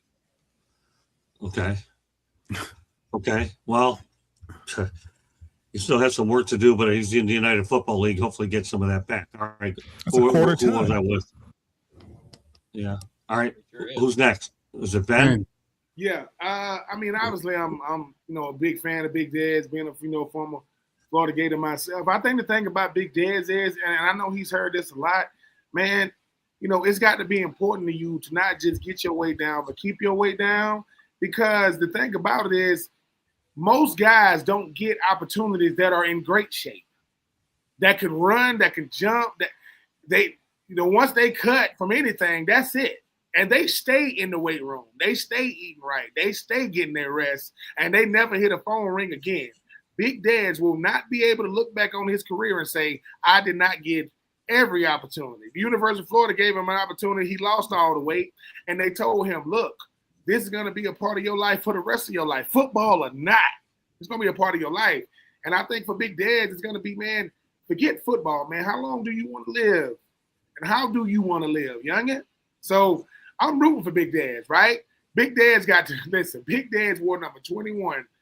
I don't know if them numbers were small or he was just real big, but it's just the University of Florida gave you an opportunity. Then the Tampa Bay Bucks get you as a free agent, cut you and bring you back. And I don't think they were doing it for no publicity stunt. Tampa don't need no publicity. Florida don't need no publicity. But at this point, somebody is saying, hey, man, I'm going to take a chance on this young man. Right. I'm gonna give him an opportunity. And, yeah, I'm rooting for him as well. I mean, football is one of those games when you play it as long as you can. But I think for Dads, it's going to be, how do you want this thing to be? How do you want this thing to end up? Because people watching you to see how well you play, but they watching you to see, hey, man, got to get your lifestyle right. And hopefully he will. I mean, this is coming from a non-judgmental place. I'm not judging Big Dads at all. Like you mentioned, man, Big Dad's probably been big his whole life. Like, hey, man, he's been Big Dads. He's like, man, your real name is Desmond? Yeah. But, it's just Big Dads. It's all good. It's just, so, yeah, I'm rooting for him, man. And like I say, most guys don't get an opportunity past high school. He's got to go to Florida, Tampa, twice. Now he's in the 90 Football League. So hopefully, man, he'll make the best of it. Tommy. Yeah, the guy's cursed with a weight problem. I feel sorry for him. I don't think he's ever going to be a player. It makes me think of a guy from San Diego State in the 70s. His name was Tuffy Avi, 6'8", 400-pound Samoan when Don Coryell was there. And Coryell couldn't get him to lose any weight. They couldn't even weigh him on their scale at the athletic department. They had to take him to some place where they weighed take him to the post office. Yeah. And no, I'm serious. That's what they used to do at UCLA. Yeah, and he couldn't play because he couldn't lose the weight. But the one thing he did contribute to a great San Diego State tradition. He would get dressed up like a Samoan warrior and come out on the field and throw a flaming spear into the turf, and the crowd would go wild. And one of the days he did that, they played Florida State and Bobby Bowden, and they routed Florida State. And then Bobby Bowden, I wrote a story about this once. Bobby Bowden went back to Florida State and said, "We're gonna steal that for our team." And that's what Florida State does with the Seminole, riding a horse out on the field and throwing a flaming spear into it. But Tuffy Avi, he was 6'8", 400 pounds. A lot of Samoans have weight problems. He died at 39 from a heart attack. Okay. Well, all I can say for Desmond, I wish him well. It's a story that I've been monitoring for a long time. I'm glad he's going to have a chance to get it figured out in the United Football League, and we'll see where it leads in the pros. That's why I think the league's going to start playing, I believe, is it March 27th, I think. So we got about another 4 to 5 weeks before they get going. All right, now this is a rapid-fire question, and that's it. Ty Simpson turned down $6.5 million to enter the draft. The Alabama quarterback is going pro. Really quickly, Jeremy, is he ready to go pro? I don't think he is. I think he still needs work. This was the first time you saw him play for any length of time with Alabama, and I just think he needed another year in college. But hey, if he wants to turn down the 6.5 and go pro, you can't knock him for it. I just hope nobody grabbed him in the first round and expect him to start right away and be good. Okay, that's fair enough. Candy? I would say no. In 2022, he only was in 4 games. 2023, 6. 24, 6. 25 was when he first had 15 games underneath his belt. I think he needs another full season. Mel? Yeah, I mean, he would get paid to stay in college. I think he would have benefited from another year in college. I mean, more snaps, more reps, more opportunities to look at defenses, learn the nuances of offense, learn the nuances of coverages. That never hurts because they're not teaching that stuff in the NFL. They're not teaching you nothing. You got to come in ready to play. If you're not ready to play, they're shipping you out of there. So I mean, if he wants to learn something, he's going to have to learn it in college because the NFL is no longer in the coaching teaching business, especially at that position. Marvin. Yeah, if I'm correct, I think the money came from a different school other than Alabama, and I think You're right. It did. A lot of his issue was, he felt a certain loyalty to Alabama as well. I believe I read that or saw that. That was part of his issue. You're right. So, listen, I can appreciate an old school mentality. A kid feels loyal to a school, but this is a guy who doesn't have a ton of starts, in my opinion. And I think the record shows that, once you have a certain amount of starts, you're more prepared for the NFL. He should have taken that money and got them starts and got better at his craft and had one more year to get ready for the NFL. Because once you get in the NFL, it's no turning back. You can't go back to college and get those. You can't do that. So, man, they're trying. They're trying. I know. That basketball player tried. Yeah. But no, I think tough call for the kid. I would have gone back to school if I were him. This has got Anthony Richardson written all over it. I can tell you right now. He's another one of Ben's boys. Yeah. Right. Come out way too early. That's what happens. All right, Ben. Oh, but he didn't have the talent of Anthony Richardson. He's not going to go in the top 10 or 5 or wherever Anthony Richardson went. That's not the point. He should have stayed in school. He should have stayed in school, Mel. And I agree. I mean, it does have Anthony. If you come out way too soon and you could get the money, you take it. But this kid felt that he didn't want to do it. Anthony Richardson, obviously, the money was in the NFL and he came out earlier. It's a different animal altogether. Okay, who's left? Ben, on this one? Yeah, and speaking of a different animal, I mean, it's only some of the people know what it's like to be the starting quarterback for Alabama. You don't get to hide it. You not just get to walk around like everything is good. And when you losing to Oklahoma, when you not making the SEC championship, because I think they won it in 2023. Ty Simpson is a good quarterback. He's not a great one by no stretch of the imagination. And unfortunately for him, they judge you off the position you play and who played your position, where you played. They're like, he don't look like Bryce Young to me. He don't look like Jalen Hurts to me. I'm like, no. He don't look like Tua. No, he don't look like none of those guys. And I don't. For everybody thinking that it's all about the money, Ty Simpson was like, not really. I mean, I'll take it. I'll take the money, but I'd rather just go pro and deal with what comes with it. Because I don't. It's a high level of scrutiny being a high profile athlete in some of these schools. And Ty Simpson was like, well, it's probably going to be getting money. The school that was probably giving him more money, probably ain't the school he wanted to go to. Like, yeah, we'll give you the money, but you can help boost our reputation, the resume, but you ain't going to really boost your own. But, yeah, I don't really – but I still don't really understand why he's going to the pros when just say you take the money and you don't get drafted. You got plenty of cheese. There are worse things to start your life with millions in the bank, with people like, and Travis Hunter, I love you. But don't say things like I was broke in college making $500,000 a month. Travis, Preach. I love you, Trav. I love you. But if $500K a month is broke, sign me up for that. So I got to make $500K. I'm just saying, you're a young man. Hey, I love you, Trav. You know what I'm saying? Your family live in Savannah, but just run it by your publicist before you press send. That's all I'm saying. Just run it by them and say, let me see. $500,000 is broke. No, broke is broke. Broke is broke. In 2026 and 5, broke is broke. Because I mean, when I be going to the grocery store, I'm like, hey man, did y'all just get these chickens like from the hen house? Or did it just came out the God goodness, man. I'm just trying to get a carton of eggs, some milk. I got to call my financial advisor and say, man, do you approve this? Do you approve this before I swipe? But yeah, but Ty, hey man, you're gonna probably go to the Jets, young man. I'm telling you, you're gonna end up with the Jets or the Browns and be like, the grass is only green during the summertime, son. It ain't green right now. The only green grass in America is at the White House. That's it. Everybody else is, I don't know what color it is. Great stuff, man. That was pretty good. Tommy, follow that one. Hey, as a college kid, I remember walking across campus once and a $20 bill blew by right in front of me and I stepped on it and I thought I was all set for the weekend. I had 20 bucks in my wallet. Hey, Ty Simpson, he might be the first Alabama guy I've ever rooted for, wanted to see him do well. And it's because he didn't go to another school just for the money. I guess they have some kind of tradition at Alabama where they put your name in a brick or something on a wall or whatever. I could have that wrong.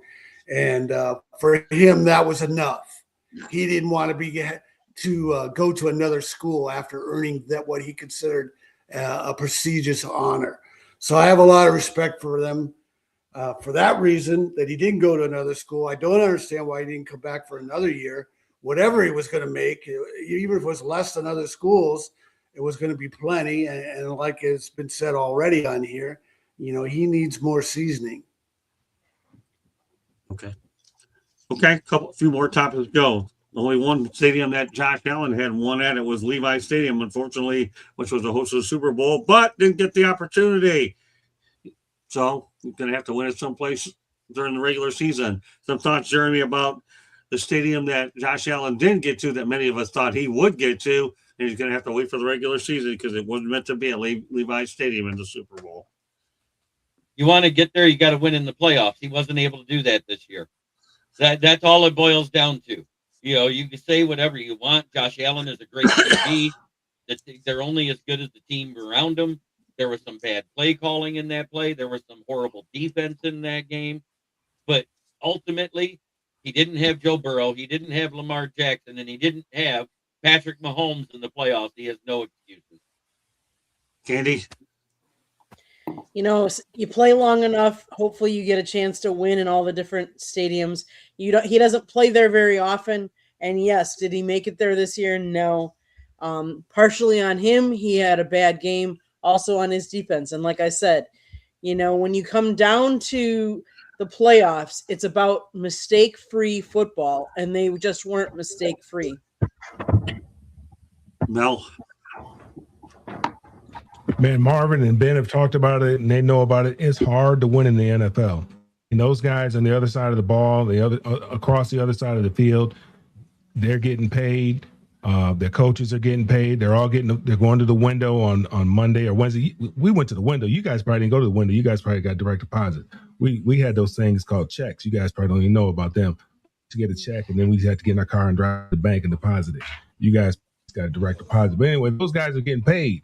So it's hard to win, and it's not about it's more than just Josh. I mean, he can only do so much. I mean, there's 21 other guys that he has to that have participate in this as well. A team is a team. A team is not one person. Josh Allen is one person, and Josh Allen can only do what Josh Allen can do. And sometimes when he tries to do more than what he probably should, gets himself in trouble. He tries to put the team on his back. He gets himself in trouble because he gets a little careless with the football. But he'll get his opportunity to win. I mean, he's going to be around for a little while. He's still a young guy, so he'll get his opportunity. Now, it may not be the Super Bowl again in Levi Stadium, but he'll get an opportunity to win a game there. Marvin? Listen, if he was going to do it, this was the year. No Lamar Jackson, no Joe Burrow, no Pat Mahomes in the playoffs. There was opportunity there for him to come out the AFC and end up in San Francisco. And it was tough, man. And he realizes that, and they realize that. And this was definitely a blown opportunity. With that said, he's a young veteran quarterback, MVP. That organization, I believe, is committed to him and his growth. And I think at some point he will definitely hold up a trophy. I think he's good enough, and I think his organization is committed to him. So yeah, but this was the year to do it in AFC, because next year you get all those quarterbacks back, and it's it's murderous.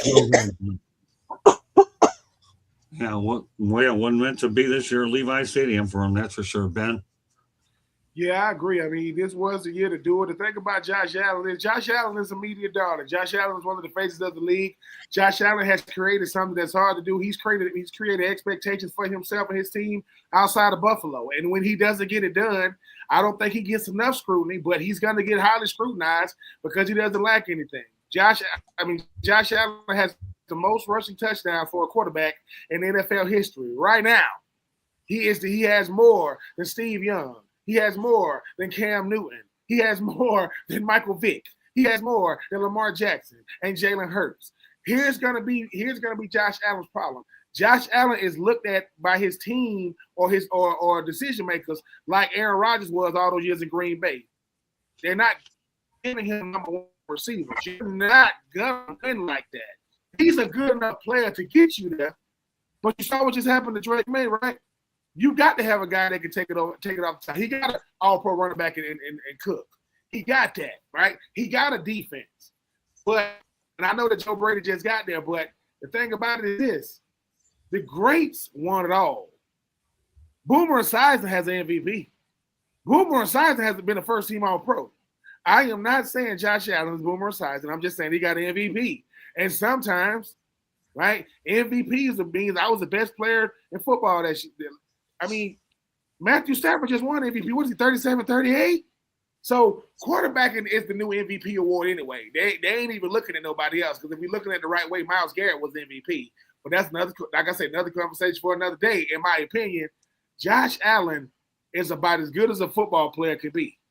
But we don't judge you off a regular season award, and we sure don't judge you off of NFL honors awards. We judge you off winning it all. If the only reason why Eli Manning is considered a Hall of Famer, the only reason he is even, well, two reasons. He's a Manning. But the second reason is because he won Super Dupers. Because his regular seasons were, woo. It's not just because he won Super Bowls, it's who he beat. What is his name? Jim Lampert or whatever name. He said, it's not how many fights you had, it's who you fought. Well, here's the thing about Josh Allen. Every time he fights somebody that can swing back, he get knocked out every time. So I think he's going to get him one, but I don't want to get one by default. I don't want to win when everybody else is gone. You know, the Detroit Pistons, I love Michael Jordan, but by the time he beat them, they was old. Lambert and those guys, that guy, no. And I'm just saying, love Mike. And Mike finally beat them Pistons, but Dumas and Lambert and Isaiah, they were old. They were old by then. Just saying. And don't forget the Lakers, we still claim that trophy in the bubble. Yeah, the Lakers claim that. The Lakers claim the trophy in the bubble. You know, because guess what, Mel? It might have been the hardest one to win. Yeah. So Dwight Howard and different guys get to say, man, I'm a champion. Yeah, it's the bubble. No fans around. Nobody around, and you won it. If you're not gonna count the bubble championship, you shouldn't have played it. You shouldn't have played it. And so yeah. I mean, we count it. We hang that banner up in the rafter proudly. We count it. LeBron James. Just saying. Well, they count. Well, wait. Let's not get off track. The Lakers counted the NBA Cup for crying out loud. They'll count any banner that comes their way. They just put a pennant up for that or something like that. We don't count that. I don't even want to go there. Let's leave it alone. Let me tell you something. Don't get Jeremy excited about. Don't get Jeremy excited about the Pistons. I'll take a pin up. Don't forget who Jordan had to add to that team to win more championships, and that was Dennis Yeah, we know Rodman. about Dennis Rodman. Yeah, I know. All right. Let's don't get him excited there. Right, that's all. But he's right. I got to give him his due. They needed Dennis Rodman, that's for sure, and all his antics. Okay, Tommy, you have the last word. Aren't you lucky you have the last word on a lot of these? Hey, we make too much about the Super Bowl. I was scrolling through Twitter the other day, and there was this post from the old NFL Network days when John Facenda, the voice of God, would narrate the films. And it was like the early 80s. And they were talking about who was the greatest NFL quarterback up until then. And they had an autogram for all the titles he won with the Cleveland Browns. But they said he didn't call his plays. Paul Brown did. They had Fran Tarkenton on there. He had thrown for more yards than anybody else. Incredible plays with him scrambling around. But he lost a couple Super Bowls. They had Roger Staubach on there. And Staubach won a Super Bowl, and they beat the Dolphins, but he also lost to the Steelers twice in the Super Bowl. If Roger Staubach was playing today, people would be sniping at him that he can't beat the Steelers. And then they had Johnny Unitas on there, and Johnny Unitas never won a Super Bowl. Johnny Unitas had the record forever, 47 straight games with a touchdown pass. And he was throwing passes when there was no rules against brutalizing the quarterback or attacking the wide receiver. And he still had a streak for 47 straight games that stood for decades until Drew Brees broke it with a very far relaxed rules. So Josh Allen is still a young guy. Maybe it'll break for him with the Super Bowl. Who knew that it was going to break for Seattle and Sam Darnold this year? You just don't know how things are going to break. But Josh Allen has already proven himself to be a great quarterback with or without the Super Bowl. Okay, a couple more things I want to get to. The longest active playoff drought actually now goes Miami is since 2000. You have the Raiders, obviously, are at, I think, 2002 and counting. And Chicago, actually, their drought came to an end by beating Green Bay. The Jets are 2010. And, of course, we all know that the Bears engineered a comeback of plus 8 points when they ended up winning 18 points against Green Bay. They're 1-37. Not that Candy wanted to hear that. But so, all right, let's just talk, Candy, really quickly about the droughts here. The Bears are off the list, but yeah, Miami, the Raiders, and the Jets left. Which one of these gets off the schneid? This is rapid fire. I have not one other topic I want to get to, then we go to parting shots. None of the above. I mean, I don't know. Like, you're talking three bad teams that I don't see. I mean, it depends on quarterback. And, if Miami moves on from Tua, who do they go to? The Jets, I don't see them anytime soon. And then you said, who else? You said the Jets, Miami. What is the Jets, Miami? The Raiders. Oh, the Raiders. Candy. Good evening, Jen Cobb. Thanks for being in, Jen. Always great to see you pop in when you get in. Love the show. We love having you in here. I'm glad you're thinking about us. God bless, Jen. Appreciate it. I guess maybe the Raiders if I'm gonna pick a team out of those three. Okay, Jeremy, quick.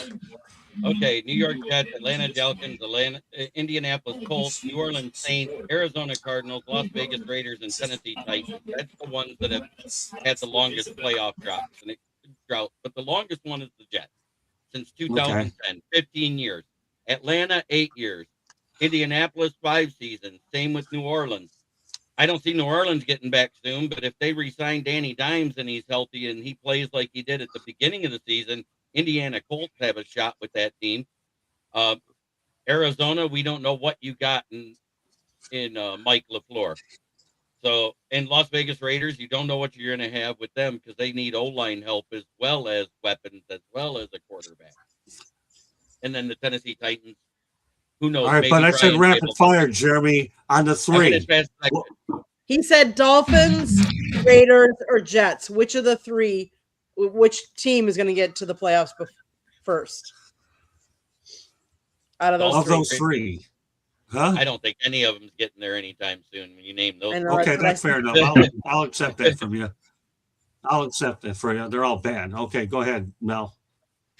Jeremy, you should run for Congress. That was one heck of a filibuster. Out of those three, because none of them have a quarterback, and we assume that the Raiders are going to take Mendoza, so you have to go with the Raiders.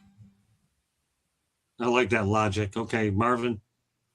Yeah, I was going to say the same thing. You got to go with Vegas because you know who their quarterback's going to be, and you just hope that they got a plan for this kid and they have an offense right for this kid, and you hope they protect them. But you'd have to go with Vegas because not the Jets. They trash. In Miami, they right there with the Jets. Where are you going with this one, Ben? I'm going with the Dolphins. The Raiders. Okay. Oh my God! Let me tell you something. I mean, the Raiders got they got some really, really nice rapid colors. Fire, Ben. But Fernando Mendoza is going to go out to the Raiders and go, Hey man, is this Cleveland? No, you in Vegas. I mean, it's just the Jets and the Raiders. It's not that big of a difference, man. I don't know why. I just say the Dolphins. They'll find a way because Tua, I mean, we've seen him play good football before. We've seen this.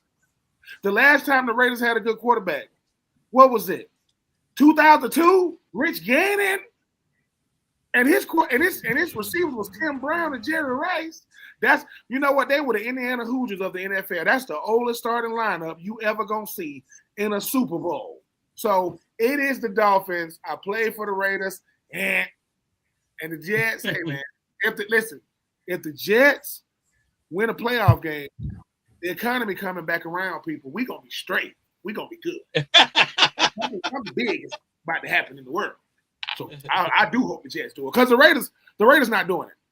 Tom Brady can't help the Raiders. He can't do nothing for them. So it's gonna be the Dolphins. Okay, Tommy. I can't pick any of those three. And in fact, the only thing I'll say is, will we having the same question this time next year? Fair enough. Okay. Well, at least the Bears won't be on the list because they took care of business. All right, one other topic I want to get to, and we're going to go parting shots. I'm going to refrain from mine for the sake of time purposes, so we make sure that everybody gets theirs out. Al Michaels will return next season to call NFL games for Prime Video. You glad to see it, Jeremy? Well, yeah, because it's funny when he complains about the low-scoring games they have on Amazon Prime. So you glad to see it, yes or no? I said yes, because I love it when he complains about the low scoring. Okay, gives us his logic. What about you, Candy? Yes. Okay. Mel? I don't even care. I don't even watch the Thursday night games, to be honest with you. And half the reason is because Al Michaels, he's just so bland and boring. I can't even take it. Okay, that's fair. What about you, Marvin? Yeah, listen, I like Al. I do. I like Al. He always lets you know he's looking at football through the eyes of Vegas. I can respect that. But yeah, Al's an old school dude, man. I like him. Happy to see him back. I have no problem with him either. Okay, Ben? Yeah, man, I can have one more year of Al Michaels. Mr. Don't Eat Vegetables himself, right? Did he say he don't eat vegetables? He's never ate a vegetable in his life. That's incredible. What do he eat? Like, if you don't eat vegetables, like, what do you eat? Hey, man. So another year, once again, we talk about recycled coaches. I mean, when you talk about people like Al Michaels, why is he saying he come back for one more year? He gonna come back for one more year for the next 10 years if he can. Hey man, he wanted the best at it, man. Congratulations to him. Okay, that's fair enough. Tommy? Yeah, Al Michaels is a legend. If he wants to come back, I don't have any problem with it. I don't watch Thursday night games either, so I don't know if he's slipping. If he mixes up names like a lot of the old broadcasters do when they finally step away. But just on his reputation, I don't have any problem with Al Michaels. Okay. All right, now we're going to go to parting shots. Jeremy, lead off. We got about a minute and a half to get it going. Well, looking forward to the scouting combine. I can't wait to see if I can talk to a few of those cats coming out of college. I want to see what they got to say. Okay, good enough. Candy? Now that the NFL season is done, time to enjoy some Olympics. Kudos to the women's hockey team for being undefeated so far and defeating Canada 5-0, as well as the mixed curling team. They got silver today. I'm looking forward to watching them right now. Olympics. Okay. Mel? Yeah, I don't know if you guys hear me. Everybody sounds robotic. My dial-up is something's going on with my dial-up right now. Dial-up internet. But my parting shot would have to be. I really didn't have a parting shot. I mean, like Kenny said, I'm the Olympics are here. Football season is over. I don't know what I'm going to do with myself for the next few months. I guess I'll find something to do. Probably spend more time with my grandkids, I guess. But looking forward to see what the Lions are going to do this off season, and looking forward to being with you guys another year. There we go. Well, we enjoy having you. Of course, I'll tell you one thing. Our Saturday show's a hit, and we do well on Tuesday night, so we have a lot of fun. Marvin? Yeah, this is always one of the worst times of year. Football's over, and, you got to wait now till August, July for preseason. It's really somewhat depressing, to be honest with you. This is also the time of year where I do go into the NBA. So I'll be definitely focusing a lot more on my Lakers and seeing what's going on with them. But, man, I'm going to miss football, and I'm thankful for Sam Darnold for bringing home a Super Bowl trophy, not just for the Seahawks, but as an alum of that school. All the alums support him. Those are my shots. Okay. Then This is to all you colleges out there that usually only want to talk about football because that's all you got. The defending national champion Florida Gator basketball team, they're going for the two-peat. I know that a lot of colleges can't really say that, right? I mean, yeah, we talk about Hall of Famers, we talk about Heisman Trophy winners, but let's talk about that hardwood, because if you've ever seen them Florida Gators, they don't want to call us a blue blood because they hate us. So if you're not a Gator, you a hater. But I gotta say this: cereal is soup, hot dog is a sandwich. I don't like big spoons, and I don't like little forks. Call it like I see it. Take it as you wish. Tommy. With Kenneth Walker winning the Super Bowl MVP, there's only one school that has had a world championship MVP in 4 sports. Kenneth Walker, Michigan State football. Magic Johnson, Michigan State NBA championships. Kirk Gibson, Michigan State World Series MVP. And Duncan Keith, NHL MVP for the Chicago Blackhawks. One school has all 4, Michigan State. Great stuff. Okay, with that said, Tom, you're not done. Why don't you let everybody know how they can get a hold of you? TomShanahan.report. Find me on Twitter at Shanny4055, SHANNY4055.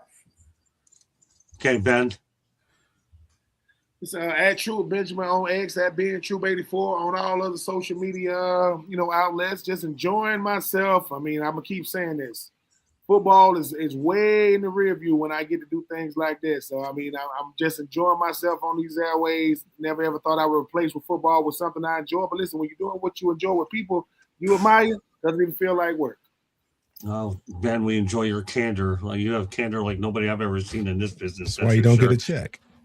Yeah, that's he's got candor and he got a hat for the ages. Okay, but that's it. All right, Marvin, go ahead. You and I have our show tomorrow. You're in for a doubleheader with me, but let everybody know how they get a hold of you. Yeah, it's Marvin Powell III on the internet. Marvin on the mic is my handle. You can catch me 5 shows a week with the South Florida Tribune, and you can catch me multiple days with Locked On USC.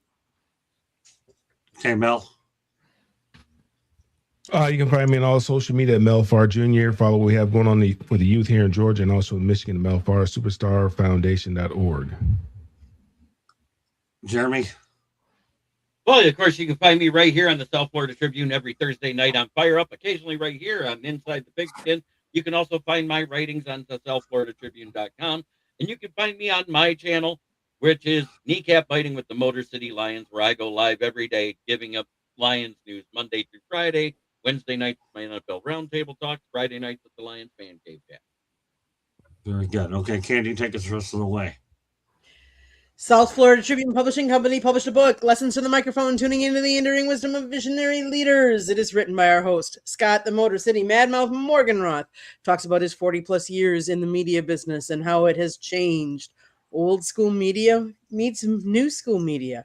Get your copy today. It's available on Amazon, Barnes & Noble, Kindle, Google, and Apple Books. It's also available in audio version. You can also get a link from our website, www.southfloridatribune.com, where we have a plethora of great content. Both Jeremy, I'm going to plug, Jeremy has been doing some draft profiles for a lot of the kids that are trying to get into the NFL draft. And Tom has been writing for us too. So go check out both of their columns on our website. They write great stuff, so go check it out. If you like to listen to podcasts, you can find us wherever you get your podcast. Again, Monday nights we talk baseball, Tuesday nights football, Wednesday nights on Sports Exchange. You never know what Scott's got up his bag of tricks. Thursday night on Fire Up, you can come over to the Country Club, and Jeremy and I host the show, so come watch what we have in store. And then Saturday mornings, Scott does another episode of Inside the Pigskin and sometimes baseball as well. So turn on, if you see that red subscribe button in the lower right hand corner, click it like a share us, and then turn on your notifications so you're notified anytime we go live. We love having people commenting in the chat room. So turn on those notifications so you can jump on in. And then one last plug, Tuesday nights before this show, 7:30 p.m. Eastern on the Chicks podcast. It's 3 Chicks in a Pod or Chicks in Salsa. I'm one of the panelists on there, and we talk all things sports. Today we talked a little bit about the latest girls filing suit against Pitt in the women's basketball world. And then we talked Super Bowl because Dawn, one of the girls, was actually at all of the Super Bowl events and the Super Bowl this year.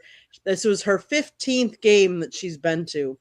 So go check out our YouTube there, and check out the show as well to learn more. So yeah, Jeremy's done a really nice job writing some profiles on my Senior Bowl players. So I'll be writing a couple more as we go along, but Jeremy's done a good job. Look for his columns, not only with his stuff, but some of the stuff that we've already sent his way. Everybody, we appreciate the contributions, for that matter, with everybody that participates on the network.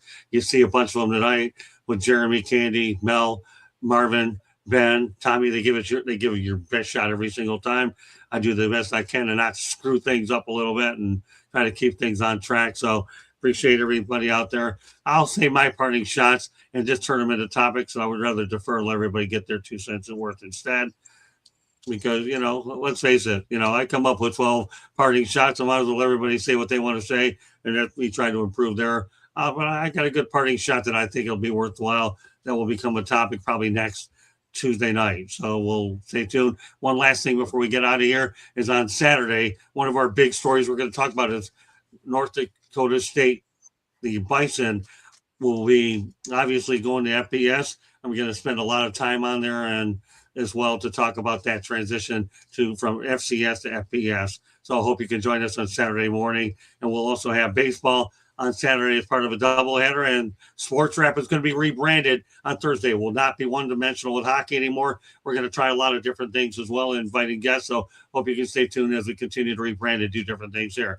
So with that said, I want to thank everybody for joining us on Inside the Pigskin. On behalf of Jeremy Ballrick, Candy Ebling, Mel Farr Jr., Marvin Powell III, Ben Troop, Tom Shanahan, great job to every one of you people out there, all my teammates tonight. Proud of you. We'll see if we can do better next Tuesday night here on the network. Take care, everybody. Have a great night and enjoy the football. We'll keep football going. We're not done. We got United Football League, and I got plenty of topics that we're going to talk about to make it look like football season isn't going away. Good night, everybody. Thanks a lot for joining us. And once again, while we're live, great job to my crew. I'm proud of you, every one of y'all. Thanks a lot for being a part of this whole thing.